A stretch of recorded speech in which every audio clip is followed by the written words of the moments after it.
Hello, Goodisons! Welcome back to another episode of Goodiyari's Point of View. Para sa mga bago, welcome po kayo sa aking channel, and this is the channel where we talk about everything under the sun. Lalo na ang mga usapin na mahalaga para sa ating lahat pero kadalasang nalalampasan o hindi masyadong nabibigyan ng atensyon. Ngayon, medyo seryoso pero mahalaga ang pag-uusapan natin. Dapat na bang baguhin ang qualifications para sa mga tumatakbo sa gobyerno? Kung nag-scroll kayo sa social media recently, for sure nakita nyo na o may nabasa na kayo ng mga post na parang meme na sinasabi nila na mas mahirap pa daw ang mga qualifications para maging call center kaysa tumakbo bilang mayor o senador. Totoo nga ba ito? At kung totoo, hindi ba dapat natin bigyan ng pansin ito? Simulan na natin ang pag-uusap.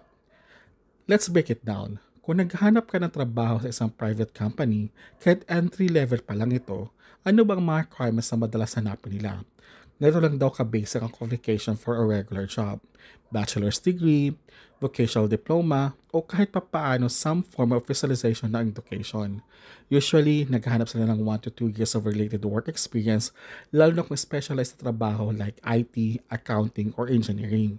May background checks din, so kailangan mo mag-submit ng NBI clearance, police clearance, barangay clearance, lahat yan para siguradong malinis ang records mo.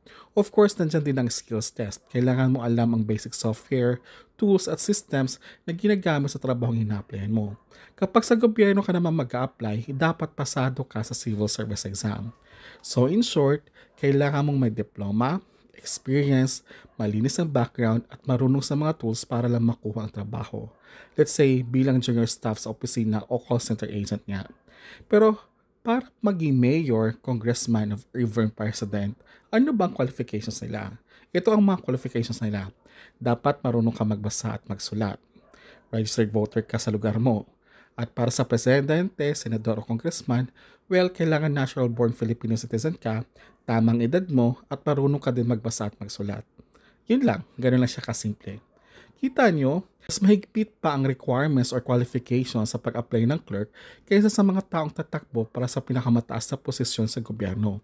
Sa isip-isip ko, parang may mali, di ba? Mas mataas ang standard sa regular job kaysa sa trabahong magpapatupad ng mga batas na susundin ng buong bayan. Let's take this further. Bakit nga ba dapat baguhin ang qualifications sa pagtakbo sa gobyerno? Simple lang, dahil ang mga leaders natin ang gumagawa ng mga batas, nagdedesisyon ng mga proyekto ng bayan, at sila rin ang nagbibigay ng direksyon para sa future ng bansa. Kaya naman, dapat lang na qualified sila for the job, di ba? Alam niyo sa regular na trabaho, lagi natin pinapahalagahan ng skills at experience. Kung wala ka niyan, good luck. Pero bakit hindi ganon katindi ang mga requalifications sa gusto maging public officials? Sa dami nating problema sa ating bansa, isa na dito ang korupsyon, inefficiency, at poor decision making, hindi ba dapat mas mataas ang standards nila? Imagine, yung mag-a-apply ka as manager sa isang kumpanya, may leadership training at work experience na kailangan. Pero kung tatakbo ka as mayor, dapat registered voted ka lang, pwede na? Totoo nga, mas madali pa maging opisyal ng gobyerno kaysa mag-apply bilang call center. Medyo nakakatawa na nakakatakot kasi these are the people who hold the power to make or break the nation. Here's what I think. Dapat habang tumataas ang posisyon sa gobyerno, tumataas din dapat ang qualifications. Hindi pwedeng static lang ang requirements para sa barangay official hanggang sa presidente. For example, sa local government like mayor or governor, dapat may leadership experience sila or public service background siya.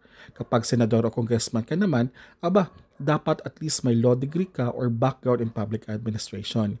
Hindi naman pwedeng basta marunong ka lang magbasa at magsulat tas gagawa ka ng batas. At kung presidente, hindi ba dapat may background sa economics o public policy? Kasi buong bansang hawak mo, buong Pilipinas. Ang bigat ng responsibilidad, kaya dapat mas mabigat din ang qualifications. Hindi na natin afford ang leader na napapogi po silang ang dala. Kailangan may expertise, knowledge, at experience para talagang maipatupad ang mga solusyon sa problema ng bansa. Di lang to popularity contest, competence ang labanan dapat. So, what can we do? Alam naman natin na tayo ang bumoboto sa mga leader natin.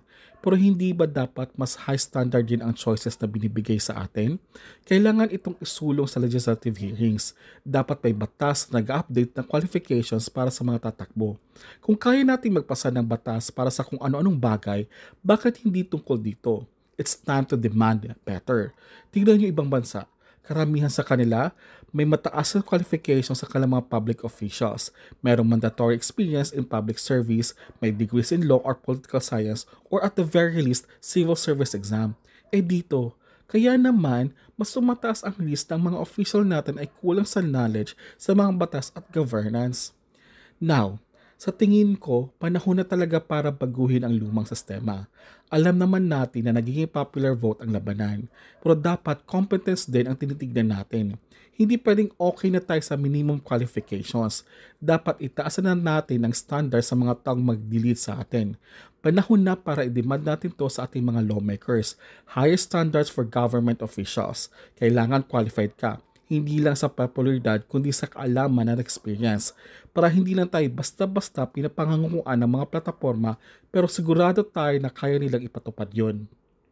So good sense, ano sa tingin nyo? Dapat bang baguhin ang qualifications sa mga tumatakbo sa gobyerno? I-drop nyo ang mga thoughts nyo sa comment sections below. So kung marinig ang side nyo sa issue ito. And don't forget to share this video of course. Don't forget to hit that follow button para laging updated sa next discussions natin. Let's keep pushing for better Philippines. Kaya natin to. Paalam!